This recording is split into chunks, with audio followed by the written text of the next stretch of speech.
Derry. Low ball towards half forward. Big fly in the end. Huge from Rayner. Left it behind, no whistle. Does he get it there? I think he does. Well, that turns into a great start for the Brisbane Lions. Suddenly they're 21 points up. McKenna with a little bit of shepherding work from McCluggage favour him. Then he kicks. Long ball towards Danaher. He shepherds it through. Further down the line is Ashcroft being chased by Broad. Ducks and weaves back to Charlie Cameron from 50. Cameron goes. Bang! McCarthy with a couple to beat, did well. Snapped it away from Broad. Kept it alive and kicks the goal. Dunkley, Ashcroft, Neal. Back to Ashcroft. Away go the Lions. Neal kicks. Is this accurate? It is. Welcome to the Joe Danaher experience. McCarthy gets another. It's a proper clinic now. He's got 3.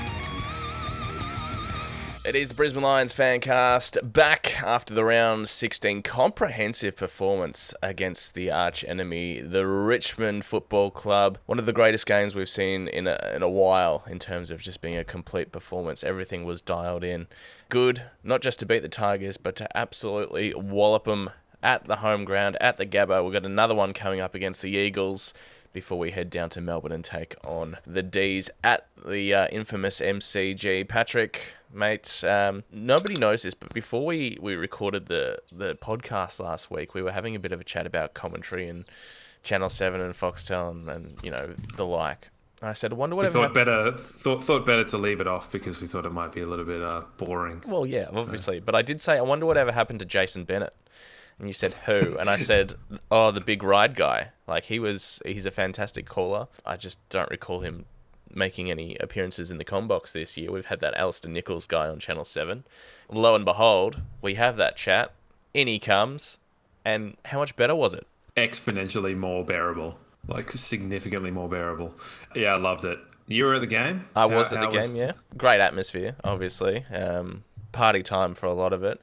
The vibe around the whole Gabba of just being able to smash the Tigers is a good one, and everyone's just got that same sort of, I don't know, hatred after the last 5 or so years where we've had that real rivalry towards the pointy end of the season. But it goes back as it's been well documented how they had the wood on us for such a long time until that 2020 qualifying final. So always good to get the win over the Tigers, albeit a very undermanned Tigers lineup. Yeah, I mean that's kind of their own fault. I suppose so, yeah. Like Dion Prestia, often injured. Dustin Martin, the late withdrawal. Jacob Hopper coming off a couple of weeks off. But they were off in terms of the way they were playing the game, but we were on in every single facet. The defensive structure was immaculate. 53 points in the end we only let through. Piled on a number of goals. Joey kicked 5. Chuck hit the scoreboard. Link chimed in with a couple himself. It was just a really well-rounded performance from everyone. Yeah, there was a lot of... it almost seemed like a lot of players playing themselves into their kind of best form through that game. How funny is it, though, the idea of Richmond sort of hunting to try and get, noticing an insufficiency in their kind of contested ball and clearance work and going and getting to, like, as in Taranto. Hopper was... at least he kicked a couple of goals. But to see them get so comprehensively absolutely destroyed was really funny because I don't like Richmond. So to see the idea of them like, yeah, we're going to fix our clearance and contested ball by getting in 2 beasts, Taranto and Hopper. And it's like, yeah, Dunkley's there and he's better. And he only played 3 quarters, so screw you. Yeah, after half time, he was on the bench getting that calf looked at for a long, long while. Came back on briefly before getting subbed out. So accordingly, it's nothing to worry about. But it will be a wait and see. And with West Coast coming up, it's probably the opportunity to rest a few players that may be dealing with some niggles, but we'll get to that later on. I do want to say, I love Ryan Lester. I just want to say that. Deal with that however you like. I just feel like it's a good thing to say at this point in time. Well, you've already got Simon. Are you going to have, like, Lester as your second born? Maybe. Obviously, a lot of the damage was done in the midfield. Neil had one of the great games, and I'm sure will feature in the votes later on. Good to see McCluggage back to his absolute best as well. Yeah, I'm going to kind of not unpopularly put it out, but if Neil didn't kick 2 goals, which I guess I had McCluggage best on, but the goals kind of swing it. So that was like Hugh at his sort of slimy, mercurial best in terms of just he's never going to be the quickest player. but he didn't look it because he was reading the game so well. So it was just, the cat just completely smashed its head on the blinds right here. Where to begin? Minimal team change. Archie in for the first time in the actual starting lineup, not just the sub. So that was good to see, and I thought he did quite well. Poor bloke can't get a run in it, but when he was on the field, what he did was very good. You know, there was a couple of, especially early on in the piece, he had to stand under a ball. Saw, I think it might have been Ashcroft running behind him, and instead of, you know, taking the mark and copying the tackle, sort of like a little deft touch behind him that set up a bit of a run and gun style play, which I thought was just, you know, silly good in terms of just like those little moments that do go unnoticed sometimes, but show a huge amount of footy IQ. He's such a good like team man, team player. I don't know if it was completely right, but he, you know, when Vlosten was kind of like, he sort of started pretty right. And I think Archie might have gone to Vlosten and to try and kind of do a bit of a defensive job on it, like Cam Ellis-Yolman on Tom Stewart, but better and more fun. and with much better outcomes in the end as well. First quarter, it seemed Richmond were kind of moving the ball reasonably well in the first sort of. I put it to the first goal. It looked like it could be quite a like arm wrestle game, and that obviously only lasted the better part of like 7 minutes. So that was great. Love that. Joe Danaher started where he left off in the first final last year with a carbon copy goal. Yes. After Cam Rayner conspired again to almost take mark of the year for the third week in a row. So I thought it was a mark. I thought the one last week was a mark. But, you know, whatever. Yeah, I've definitely seen marks worse than that paid. Yes, Junior Rioli and Ablett and some other guy. Joe Danaher out of bounds that one time. Yeah. It's just pretty funny how that was it was just the same goal, basically. So that was good. Kind of kicked everything off, got it all sort of started. Yeah, from then it was like more or less one-way traffic. Like you mentioned, the defensive system was pretty tight in terms of just there's a massive element of control that the team was sort of just plying on them, which translated really well into this kind of like attacking monstrosity that sort of happened. So what did you notice? I thought a very slight change in the way we move the ball. So normally we're a low possession, kick the ball forward, get it into our forwards as soon as possible type team. But there seemed to be a few more like handball chains running through the middle of the ground, which I thought was quite nice to see with a bit of attacking flair. And it got McKenna and Kitty Coleman involved more up the ground, which I really liked.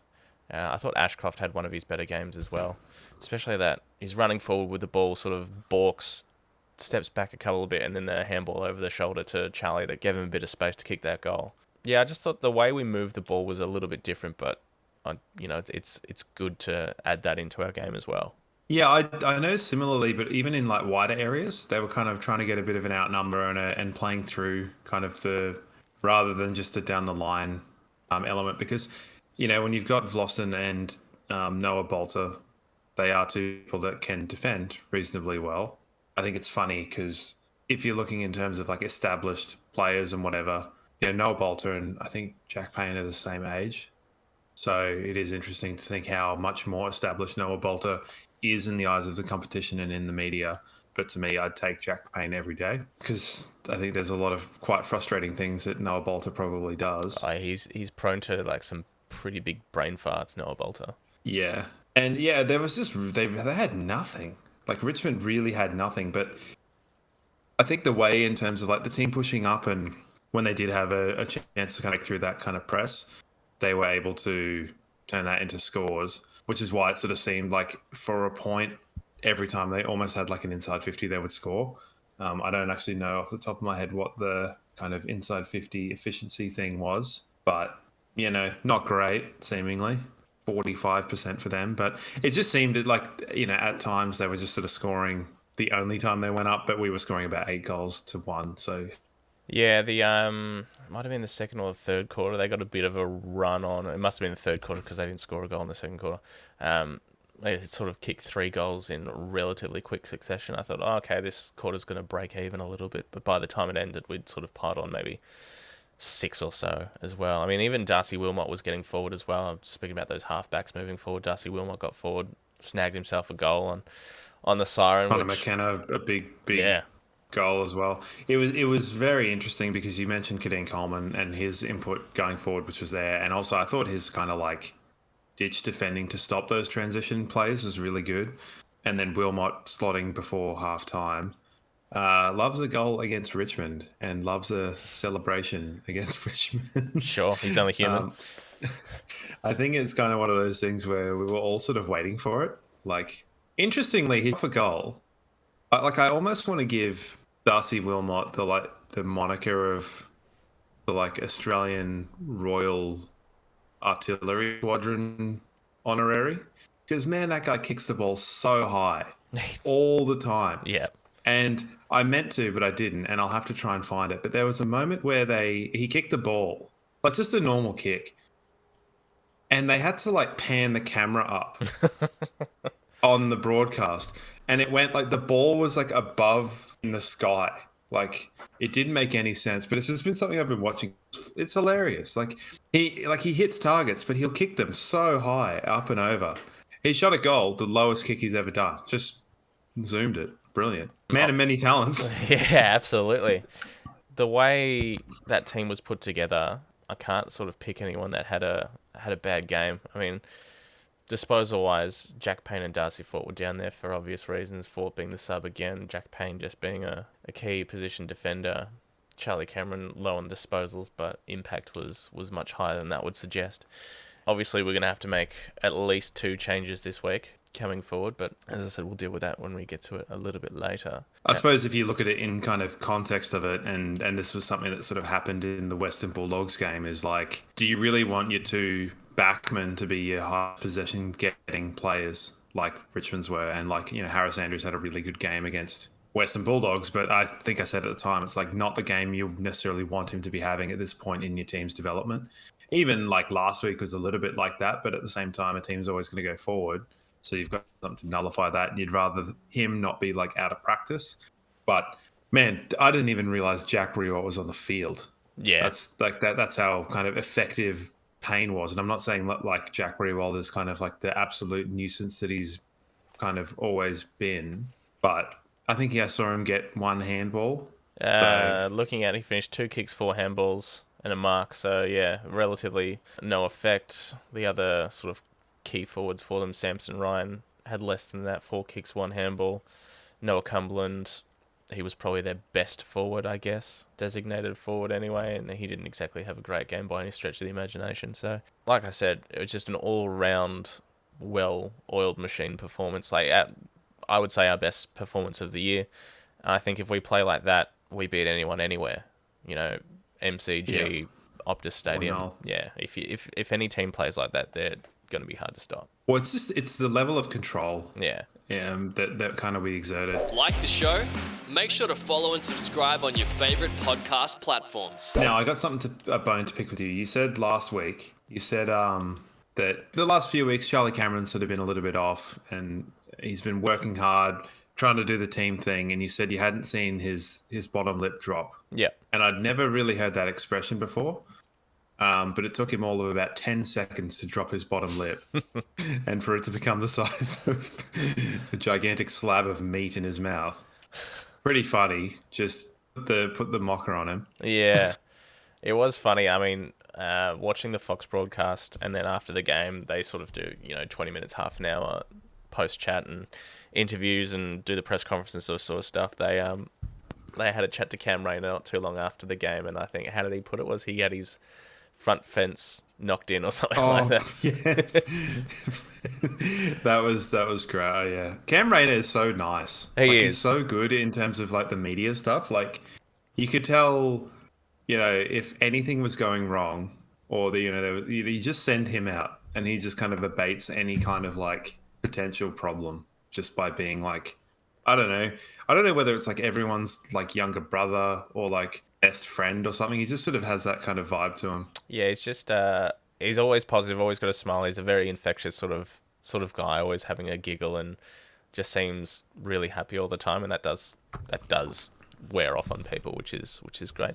They did mention, I think, after that interview, like how kind of important he is kind of for the club culture and stuff like that, which I'd have to totally agree with. And I think, I don't know, his work in contests and stuff like that and his ability to just go through people is getting better. Well, it's not far off him being an absolute dominator soon, I can tell you that. Yeah, it's one thing that Kingy's pointed out in, post-game in first crack, just the way we straight line the ball compared to the way Richmond sort of attacked the ball. They were sort of a little bit hesitant. It's sort of the most timid we've seen Richmond in a while. And on the opposite side of things, we got Kitty Coleman just beelining balls, McCluggage doing it, Neil Dunkley, Rayner, even Ryan Lester chopping off balls, just absolutely going for it, while Richmond just sort of seen that half step off. Speaking of Lions in media, I don't know if you've noticed this, but maybe over the last 2 weeks, maybe even a little bit more, but anytime anyone from our club has done a press conference or an interview, whether it be Fags or any of the players, they've all mentioned that Hawthorn game as like, that was the moment. There's like, we know we need to change a few things. So it's obviously burning in them the way it has a lot of the supporters as well. And while, I still look back on that game with nothing but horrid memories, if it's the wake-up call that we needed and the sort of catalyst that we required to put together our best footy and our best team, then I'll cop it. Yeah, that's kind of what we sort of almost were talking about last week, in terms of that pivotal point in the season sort of has happened a bit too late in seasons gone by. We've either kind of coasted through, or we've gotten to a point where it's like, oh, this isn't quite working. Why is it not working? How do we fix it? Well, we can't, because we've got a game or 2 games until finals. And then there's kind of an element of just sort of playing on a bit of a wave of whether it's, chucking in a couple of new players or something. But it seems like there's been a kind of whole sort of systematic change. And, just going back to that Cam Rayner thing, like he was talking about the idea, because he's been playing as the third tall, as everyone kind of thought that he would, but he sort of said, when Gunston gets back into the team, that he'll be able to drop and, play a different role. So, yeah, I don't think system-wise it's been all that much different. But, did you notice, Link McCarthy kind of dropping more into sort of centre bounce? Not into centre bounce, but he was kind of impacting that sort of stuff a bit more. It got him more involved in the game because he's got, really, really high-level hand skills. Yeah. I think that's a massively underrated talent. Also, that goal he kicked where he just, it was a 2-on-1 and he tapped it to himself and kicked in the goal. So brilliant. Loved the jumper punch on Camden McIntyre. Not going to tell you to get a hair implant, then I don't know what will. Because Link McCarthy's punching you in the face and probably got about 6 years on you. So it's obviously going to see him spend a week on the sidelines, which is not ideal. Well worth it, mate. Well worth it. He did absolutely chin him, didn't he? It was good. I'm glad that it didn't get overturned. But yeah, there was just it's almost like you can't really talk about every facet of that game that was really good, because it was all really good. But a special mention, I think, after Richmond kind of got their run of goals, we were sort of heading about 3 minutes towards three-quarter time, and I think we put on 5 goals or 4 goals in that amount of time to throw the Lee Matthews mathematics completely out the window. The idea of kicking, more than a goal a minute. Yeah, I think it was. It might have been like Joe Danaher, Link, Lockie Neal, Hipwood, I don't know, a whole bunch of them kicked goals just to kind of get us to 100 points by three-quarter time, which was be great, obviously. I mean, yeah, there were moments there where you thought maybe, and it didn't seem likely at all, because of the level of opposition, but 100-point win was within reach if we had kicked it a little bit straighter and a few things went our way. At the end of the day, I'll take 81 points, no questions asked. But there was definitely an opportunity there for a bit. And, with the way Richmond's been playing, they won their last 3 against reasonable opposition. They beat St Kilda. They beat Freo over there. Can't remember who the other team they beat were. So they haven't exactly beaten any top 4 teams or anything, but, they haven't played mugs either. Yeah, well, I think that was kind of definitely the first time that McWalters, who looks like a school teacher or something, or like someone's slightly older brother, has really been, the pressure's been put to him. Isn't he supposed to be on 360 tonight? He is, yeah. Good luck to him. Oh man, that's gonna be funny as. Maybe I'll have to watch that. Start watching that again. I don't know. I took a bit of quite a break off of just sort of footy shows over the past month, just to kind of set yourself, and then you kind of go for the back half of the season. So it's amazing what happens when your team play a bit better. So I know, it's crazy. Well, I think, the weird thing for me was just, tuning in after one of the games, might even have been the Sydney or the St Kilda one, and just a game.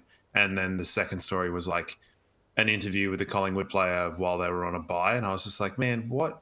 You've got an opportunity to talk about other teams over the bye and you're not doing it. So, I don't know anyone who'd want to hear anything that Jordan Dugowie has to say personally, but there must be people there. I don't know. Yeah, what a hilariously good game, and I think that one is a bit of payback. I think for that 2018, probably round 4 game. Oh yeah, where we kicked 17 points. Zach Bailey's debut. Oh no. Yeah, where I think we got dusted by over 100 points at the MCG, and just a bit of payback for that. Bit of a cathartic watch, I think. I mean, there was definitely something nice about it, and obviously it's not the same Richmond team that sort of did deal out all that punishment to not just us, but plenty of other teams over the last 5-6 years. But still fun nonetheless. No, but at the same time, yeah, they're in a bit of a transition now. But hardness of the ball, as you were mentioning, that's something that's got to kind of be led by your senior players. And are you really trusting sort of Trent Cotchin to go sort of head over the ball the way that he used to? Probably not anymore.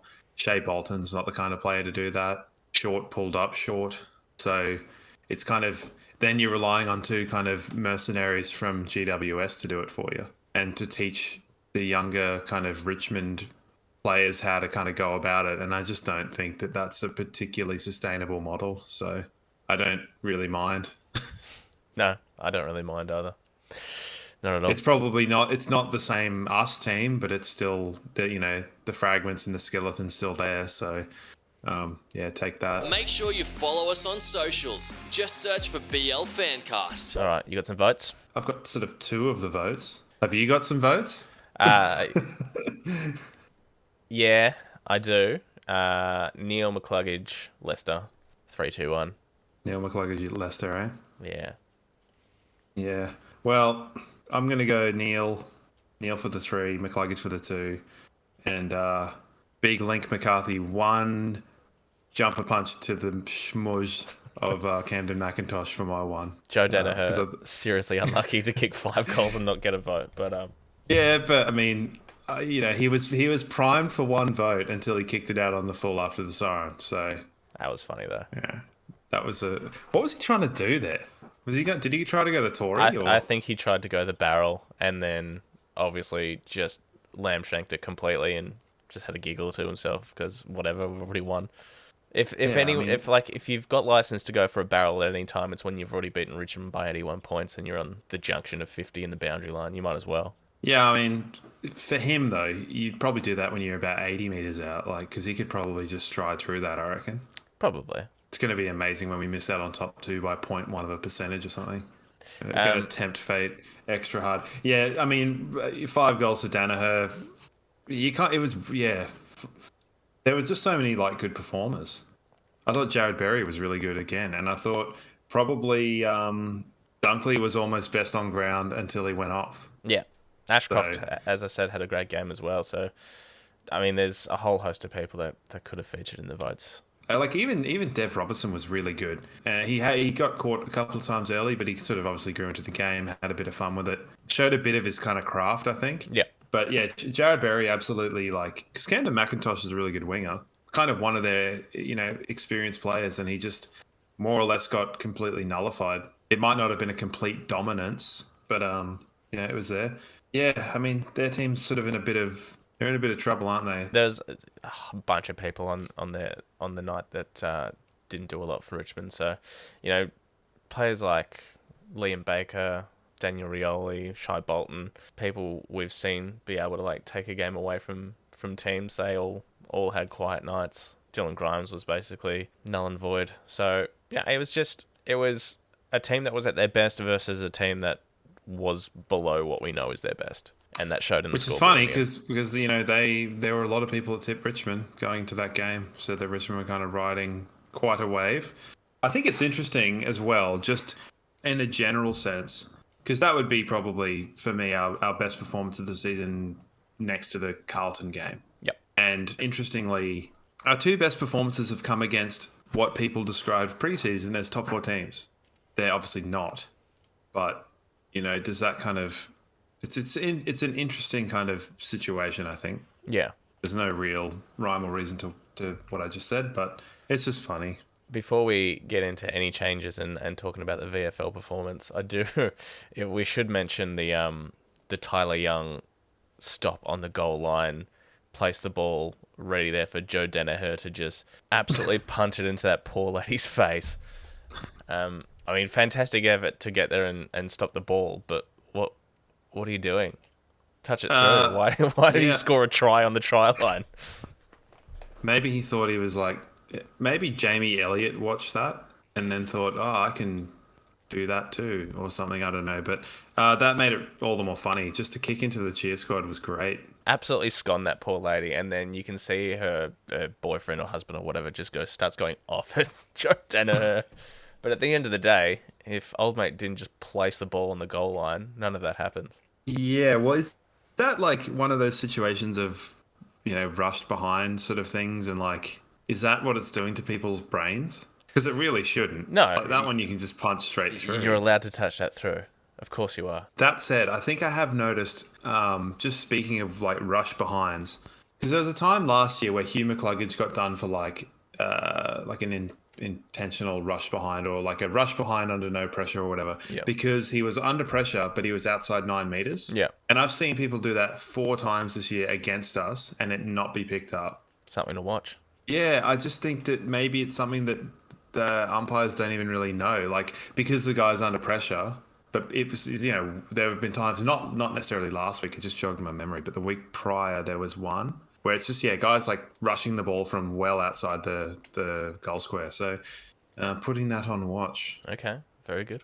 But yeah, funny and just, rush it through. It's not that hard, but it's also funny. And I like the fact that like Joe Danaher didn't even realise that like it could have been a goal or, that sort of thing. Like, made it even sweeter. It was very humorous.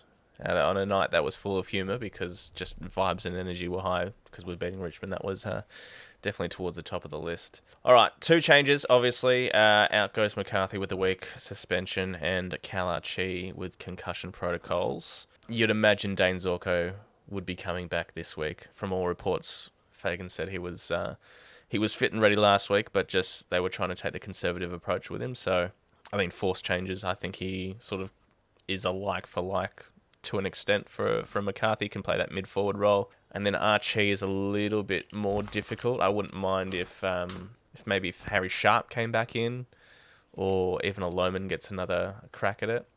What do you got? I don't know. What do you got?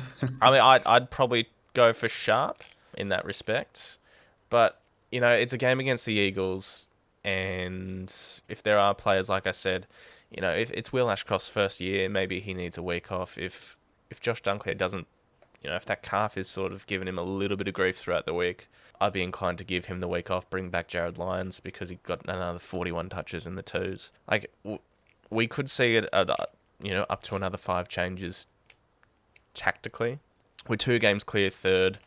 We're coming up against a team on our home deck that we should beat. They were obviously much improved against St Kilda. So, like I said to you, they were obviously going to get a response after whatever that was last week, West Coast. I can't see them putting that together 2 weeks in a row, and I certainly can't see them beating us at the Gabba. So, I wouldn't be surprised if Fagan gives a couple of players the week off, but definitely those 2 changes anyway, Sharp and Zorko in for Archie and McCarthy. Yeah, it's hard. Yeah, it is hard to know like who they will be kind of conservative with.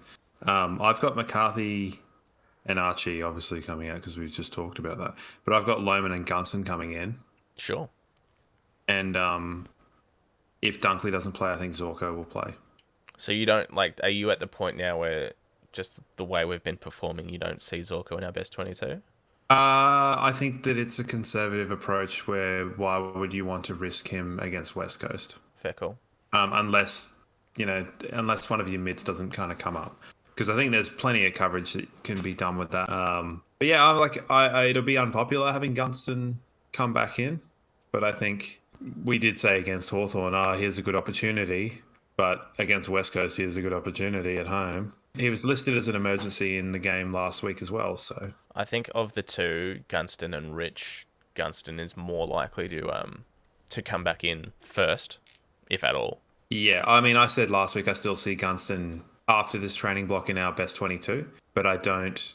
I've kind of had. It's been interesting because I thought Rich was a bit underdone even at the beginning of the season, and that's been the case. But even him and Zorko, the whole Dev Rob and Jackson Prime, we'll come to Dev Rob in a little bit, but the amount of injuries between Rich and Zorko, like Zorko's been out with a calf for 6 weeks or something. Like, it's pretty weird.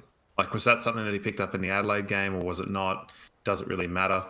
But I think Zorko's in our best 22, but it's just there's an element of unreliability to it. But the way that Wilmot, McKenna, and Kadeem Coleman have been playing at halfback, I just can't see Rich getting back into the team. And I know that got written about on the AFL, 9 things we learned, because it takes them a full celestial year to realise these things. But yeah, I just don't really think that there's anything that Daniel Rich does that can't be covered anymore. Yeah, especially when it comes to speed. And if the way we played against Richmond is the way we're sort of looking to play moving forward, with a few more handball chains running off the halfback, then yeah, it's gonna be very hard for him to crack his way back into the team. Well, it's interesting because if you described McKenna, Kadeem Coleman, and Wilmot, what are they first and foremost? They're proactive players. They're really proactive in the way that they whether they try to nip in and intercept or take the ball and go. Whereas Daniel Rich is a much more reactive player. It allows other players further up the field to be proactive because they know that they can rely on the good disposal to be proactive in that sense. But we've seen quite be up to scratch. So then you've got a reactive player that's not necessarily doing the right things. But is it sad? Yeah, but it happens. It's football. You can't play like you're 25 all the time. Yeah, I would, as a neutral, I was really sort of sad to see Nathan Jones miss out on the Melbourne Premiership. And I think, if things work out the way we're sort of hoping to as Lions fans, it's going to be pretty heartbreaking if Daniel Rich doesn't make the cut. It'd be nice to see Ryan Lester there. But yeah, someone that's had the chance to go back numerous times to WA and, as they say, stuck fat with the club, only to miss out when it really matters would be a real shame. He was All-Australian 2 years ago, so it has been a pretty significant drop-off. Yeah, but I think with that, though, it's to me, I find it crazy that you can have, you just have the 22 that are there on grand final day being the ones rewarded for the premiership. That to me is insane. I don't necessarily think it should be, every player who's played 1 minute for the club, but if you've, played 5 games over the course of a season or made 5 appearances, I feel like you should be eligible for a medal. But I mean, I know, on a personal note, I've played in grand finals and albeit in soccer, and I've been substituted and felt like I hadn't contributed and felt a bit dirty about the win. Maybe that's because I was 17 and pretty immature at the time, but who knows? It's a weird one. You want to feel like you're contributing strong to a team. Otherwise you feel, even, in my case, like I didn't really feel good about it. I don't know. Yeah. That's a weird anecdote that probably doesn't make a whiff of sense. No, I get it, because even players like Jared Lyons, who hasn't been member of the 22 this year, he's certainly been instrumental in the way that we've built the club over the last 5 years. And, if we do end up going on and reaping the ultimate rewards, then sure. It'd be a shame for him to miss out on as well. Get in touch anytime. Shoot us an email at blfancast@gmail.com or join the Discord. Well, the VFL suffered a heartbreaking after the Siren loss. Once again, poor kicking let us down 7-16. Tigers 8-11. So, and after the Siren goal to Jacob Bauer means that we lost the game by a point at Brighton Homes Arena. As I said, Jared Lyons, 41 touches. Tunstall, Pryor, Sharp, Madden all had pretty effective games.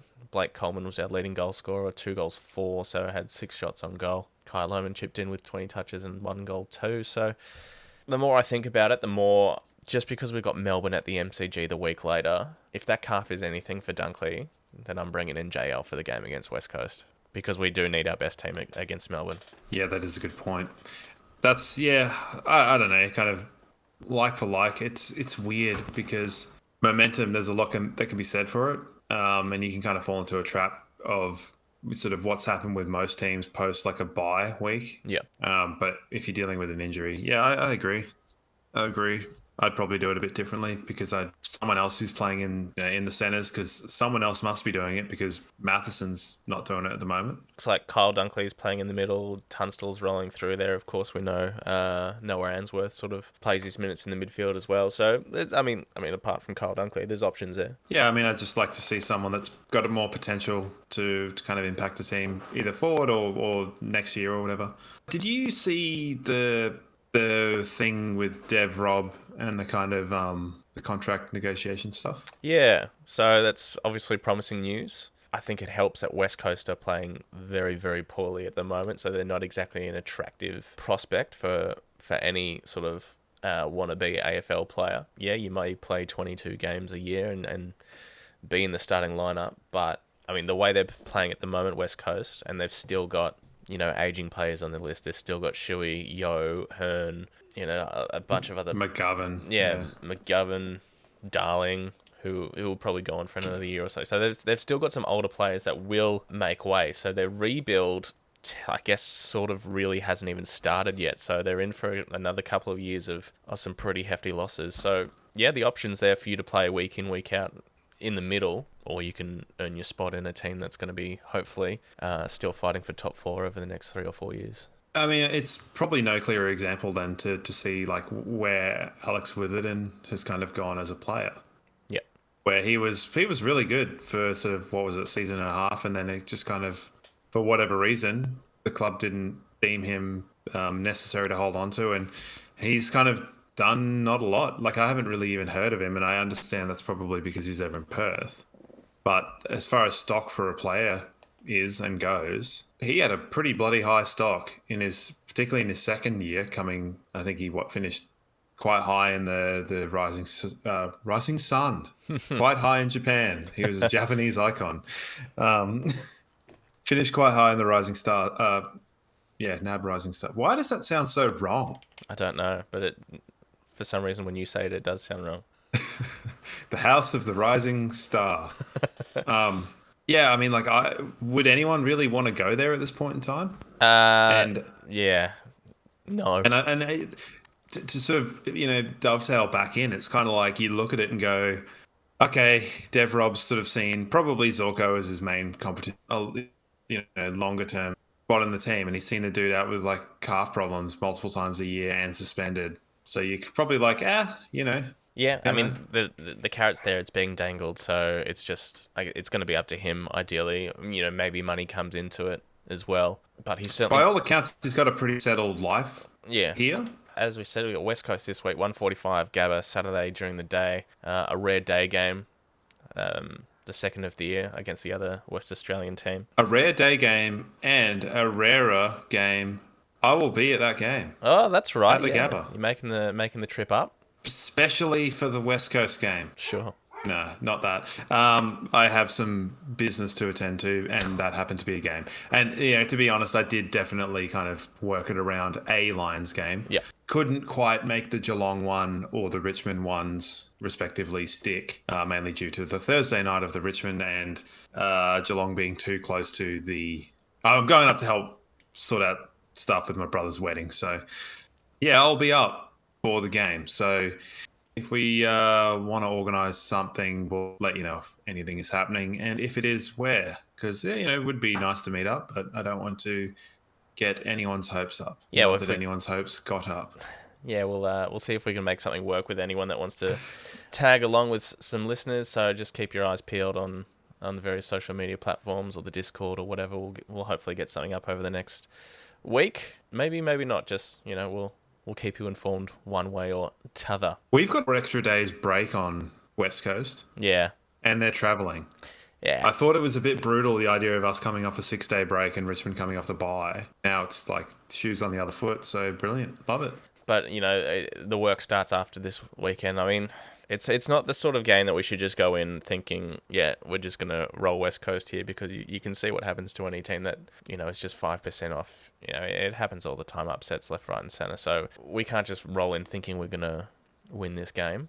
Especially, we can't go in with that attitude knowing we've got to go down to the MCG next week, because that attitude can sort of linger and permeate through the group, and we can't afford to be off at the MCG against Melbourne. No, I agree, but I felt like watching performed in a way we haven't really ever sort of performed, in that completely just like crush 'em mentality against Richmond. So I think that was almost like a good psychological evaluation for how we could treat this West Coast game and like be brutal. I think I messaged my brother through the game, and I'll find it. I said, I want to brutalize Richmond, hey. And he responded in tow with the profanities in the affirmation sense. And then also said Taranto is second fave in the Brownlow, apparently, with, I want to say, 10 emojis of that melting face, which has got to be up there for funniest emoji there is. If you've got a mate that loves the Lions, tell them to get the podcast into their ear holes. Is there anything else happening around the traps that you want to mention? Or Well, one thing to come out of the game was Jason Dunstall getting stuck into Eric Hipwood for taunting Noah Bolter. Oh, is that the clapping in the face? Yeah. Oh, it was just, yeah, who cares? It's funny. Yeah, and I mean, you don't know what's been going on in the lead up to that sort of into that mark that I think Danaher took. So nothing to see here. The other thing that the sort of rumour mill is floating around is that the Lions are pretty heavily into Tom Doedee, key defender from Adelaide, who is currently out with an ACL, yet to sign a contract, and apparently we're sort of making a bit of a play for him. Now that obviously means, like, we've obviously resigned to the fact that Marcus Adams is gone, and we probably will never see him take the AFL footy field again, which is really sad. Obviously, Gardner and Leicester are sort of jostling for that third defender, and as we've discussed, it's Leicester's to lose now. I don't see Dizzy making his way back in, unless an injury. Darragh Joyce, we've tried in that position as well, and sort of, yeah, we've seen what he can do. Who knows, with a bit more I continuity. agree with that, but also disagree with the Darragh Joyce thing. I think he was there at a time where, like, we had half of the back six were all pretty new, so Yeah. it'd be interesting to see how he would go with a more solid and stable group, but it's not worth finding out right at this point in time. Yeah, so I guess Tom Doedee is the name that we're looking at. That's a pretty stacked key position backline, Payne, Andrews and Doedee. Yeah, I admittedly don't really know too much about him. I know he exists and has a funny name. And I believe that I probably got him and Daniel Talia mixed up quite a lot. I don't know why. But yeah, it was interesting because I think, we're kind of linked with quite a few of that sort of back key defender type people, like Himmelberg, Doedee, etc. Yeah, I think Himmelberg is probably a stretch too far. I don't like he'll be getting some pretty significant offers from all sorts of clubs, and I don't think we're going to be able to match that cash wise. So Doedee seems to be the next cab off the rank, who, depends how long he's out with that knee for. It certainly wouldn't be the worst acquisition. No, well, I suppose you got to constantly be trying to improve. And is that a position where we want to improve? I guess so. But I mean, to me, I'm just sort of like, leave that for the trade period. Wait until the season's done. It's a bit of a pet peeve of mine. I kind of really dislike speculation and movement and that sort of thing. I just sort of, I guess that's probably come from more of an English Premier League type thing where that garbage goes on for 4 months of a year. Yeah. Because you got a 3-month summer and a 1-month winter, where I just sort of avoid any media like the plague until I see some bozo signing a piece of paper for a picture or holding up a shirt or something like that. So once that happens, then I'm all for it. But until that, we'll wait and see. If the club has sort of noticed that they need a bit more in the defensive half, that's great, and they probably do. But at the moment, they're making pretty good of it. So No, I agree. That's probably the only other thing worth mentioning at the moment is there's not. So the bye rounds are done now. Back to a full round of footy. Some tough games coming up. Melbourne down the MCG, Geelong at home. Both of those teams have been inconsistent. That game against Sydney was an absolute nightmare to watch on Friday night for Geelong. Yeah, I think at halftime I was like, oh, Geelong are going to win this, aren't they? And they kind of didn't, but also did in the sense that they drowed. Yeah, well, So- Sydney lost that game. I mean, they're poor kicking. Both teams lucky to get away with a draw, I guess. Yeah, what absolute garbage. And like Gold Coast Suns, awful for that first half against like Collingwood. It's just like, what is going on here? Yeah. Like, and as well as that, the Dan Houston after the siren, just like, oh yeah, I'm good at one thing and it's kicking the ball 60 metres. So just let me do that, will you, chaps? You knew it was going in. It was good. It was a good bloody kick. We saw him. I mean, the writing was on the wall. I think round one, not this year, but last year, where he kicked, I think, about 3 of those. So yeah, annoying that Collingwood and Adelaide Collingwood just keep winning. So what can you do? Like, I think they'll drop games at some point, but is it really going to make a difference at this stage? I don't really think so. I think they've probably got the top 2 sewn up, and if I'm going to tempt fate, I don't really mind it quite as much. Don't quite mind it as much as it would, like, to me, it's not quite like, it's not a Richmond top of the table or a Geelong or, even Melbourne, where it's kind of like, oh, Christ, those guys are in good form and have a home field. These guys, they're in home form, but they're not quite as established. So still a bit that I think they have to prove. Well, I mean, that? I'll put it to you this way. Week 1 of the finals, we're in a qualifying final. Would you rather be playing Collingwood at the G or Port at Adelaide Oval? I don't care. Doesn't bother me. Either one. I'd prefer that to playing Melbourne at the G, or playing like Prime Richmond at the G, or playing Geelong at Cardinia. So maybe that's a sign of the times. Maybe it's post like assault fear, post-traumatic stress. Post-assault fear. PAF. That's a new one.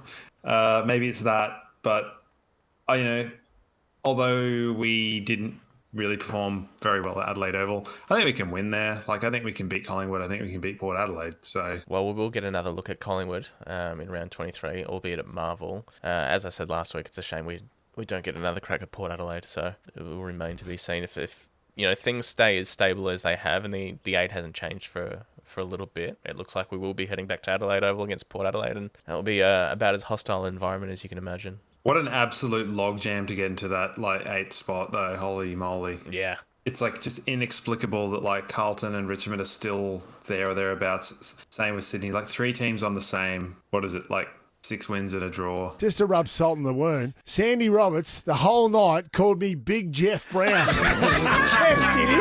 Oh no. All right, well, it is that time. Have you got a nostalgic player for us this week? I have. Bit unassuming, probably underperformed. Ryan Bastanak. Basti. Brews with Basti. I wonder if that's still going. Oh, that was that coffee thing they did? Yeah, except now I think he's drinking like alcohol with Mitch Robinson for a podcast. Okay. I don't know. That was a pretty golden age of Brisbane Lions social media. They didn't have a lot going on. So you had like Josh Walker doing some stuff, like some sort of breakfast thing. Yeah. Brews with Basti, I don't know. He was pretty funny. Yeah. Likeable enough. Seemed pretty likeable within the team. Played about, 40 odd games? Yeah, about that for us. 164 total. Played like his best footy and most of his footy at North Melbourne, obviously, and then moved up here. The one thing I'll remember Basti for is that maybe 2016, 2017, can't really remember, but that game that we beat Essendon down, was it Marvel or the MCG? It's Marvel. Yeah. And I think he put... It's funny, that game's got mentioned 2 weeks in a row, funnily enough. So he put the sealer. He put through the sealer, Basti. So, falling away snap. Yeah, it's good to see. Fags very happy in that moment. So, yeah, other than that, not a lot to say about Ryan Bastanak and his time at the Lions. Well, he was probably a little bit hard done by in the sense that I think he kind of wanted to play as that inside mid at the Lions, but at the time we had like Zorko and we probably only had our best players in that position. So we had like Zorko and Rockcliffe and Beams. Yeah. And he was like, shit, how am I supposed to get in here? So he often sort of played as like a forward flanker and winger and stuff like that. And, had a pretty decent set shot for goal. Yeah. It was sort of someone on the team sheet you were like, oh yeah, fair enough. Yeah, perfectly. Fair enough. Perfectly cromulent footballer. Cromulent. Oh dear, yeah. I think he still lives up in Brizzy, but plays down in Melbourne. I think he's playing with Dane Beams actually in some sort of like low tier competition down there, and he flies in and out each week. Yeah, right. Well, that's probably a rort down there. He can't even get near the inside mids, even in retirement. Although that said, I don't even know what Dane Beams is doing, whether he just sees the world in Technicolor these days, but who knows. Very possibly. Good on Basti. I had not a question, but just from the other JB. She said she really liked the Joe Danaher wet pool noodle. He didn't have a wet pool noodle quarter this week. No, he's he kept that until after the final siren, which is fine. Do that each week, and everyone will be happy. Well, that about wraps it up, I reckon. I reckon it bloody does. Yeah, stay tuned. West Coast this weekend, Saturday 1:45 at the Gabba, with the possibility of some sort of BL Fancast meetup afterwards. So check the socials for goings on there. But I do want to leave you on one thing. You little beauty!